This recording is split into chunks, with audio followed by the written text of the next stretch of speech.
அனைவரையும் வாழ்க்கையில் புரிவானாக. நம்முடைய சந்ததிகளையும் இறைநேச செல்வர்களாக இறைநேச செல்விகளாக ஆக்கிய புரிவானாக.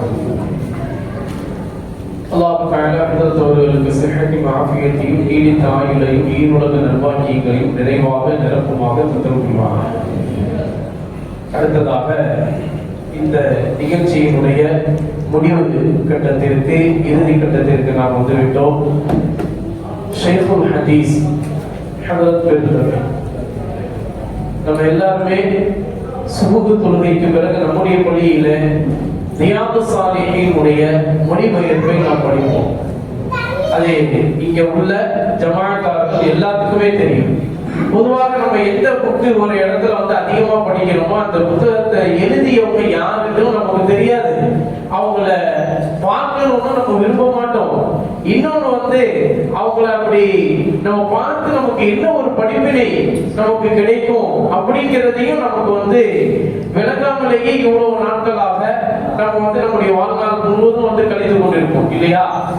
ஆனா நம்ம மஹல்லா ஒரு வித்தியாசமான மஹல்லாவா இருக்கணும். என்னன்னா நம்ம என்ன இந்த மஹல்லாவில் நம்ம செய்யறோமோ அதை வரலாற்று பூர்வமாக செய்ய வேண்டும் என்பதுதான் நம்முடைய சலாமத் மஸ்ஜித் நிர்வாக பெருமக்களினுடைய ரொம்ப அர்த்தம் உள்ள அழகிய ஒரு படிப்பினைக்குரிய ஒரு விஷயமாக இருந்து கொண்டிருக்கிறது. அதனாலதான் நம்முடைய பள்ளி நிர்வாக பெருமக்கள்லாம் நம்மள்ட்ட என்ன சொல்லுவாங்க, நம்ம பள்ளியில என்ன நிகழ்ச்சி நடக்குதோ அதுவெல்லாம் அர்த்தம் உள்ளதாக இருக்கணும். அதே மாதிரி மற்ற மஹல்லாக்களுக்கு அது முன்மாதிரியாக இருக்கணும். அது மாதிரிதான் நீங்க செய்யணும், அது மாதிரிதான் நீங்க இருக்கணும்.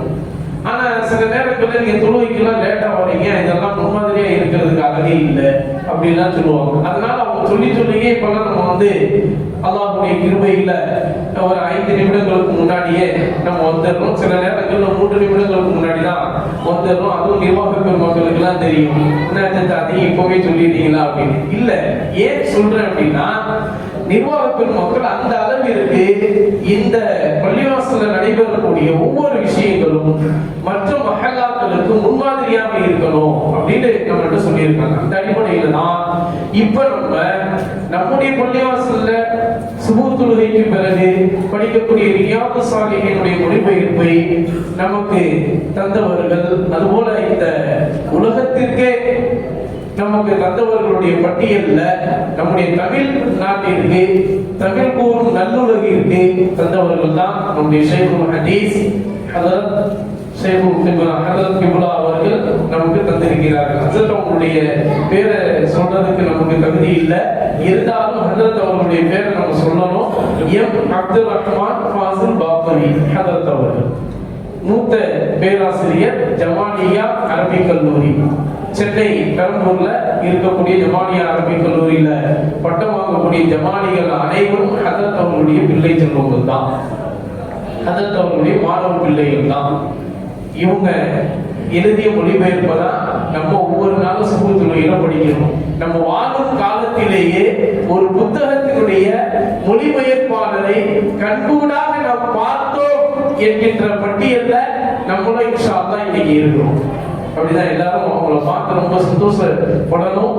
அவ்வளவு பெரிய உன்னதமான சேவையை இந்த உலகிற்கு நமக்கு செய்து தந்திருக்கிறார்கள். ஹதரத் அவர்களுடைய பொற்களத்தினால் இப்போது நம்ம புஷ்ரா இஸ்லாமிய நூலக பதிப்பகத்தின் சார்பாக எழுதப்பட்டு வெளியிடப்படுகின்ற சிற்பிகளை செதுக்கிய வைரங்கள் மற்றும் காஞ்சி மாநகரத்தின் கார்மேகம் ஆகிய 2 புத்தகங்களை ஹதரத் அவர்களுடைய பொற்களத்தால் இப்போது நாம் வெளியிட்டு ஹதரத் அவர்கள் நமக்கு முன்பாக அதை காண்பித்து துஆ செய்வார்கள்.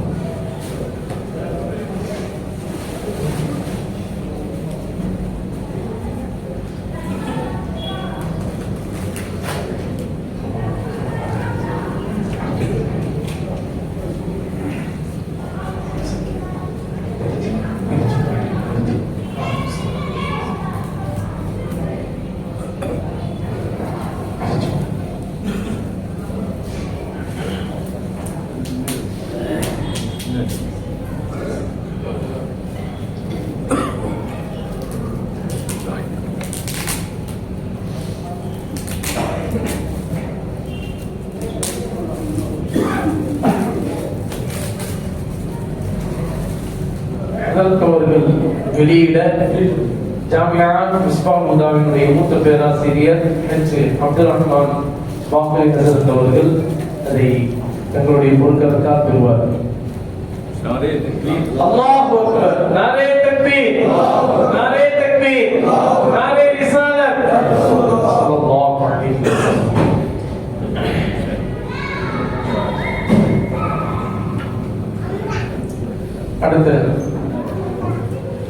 அடுத்ததாக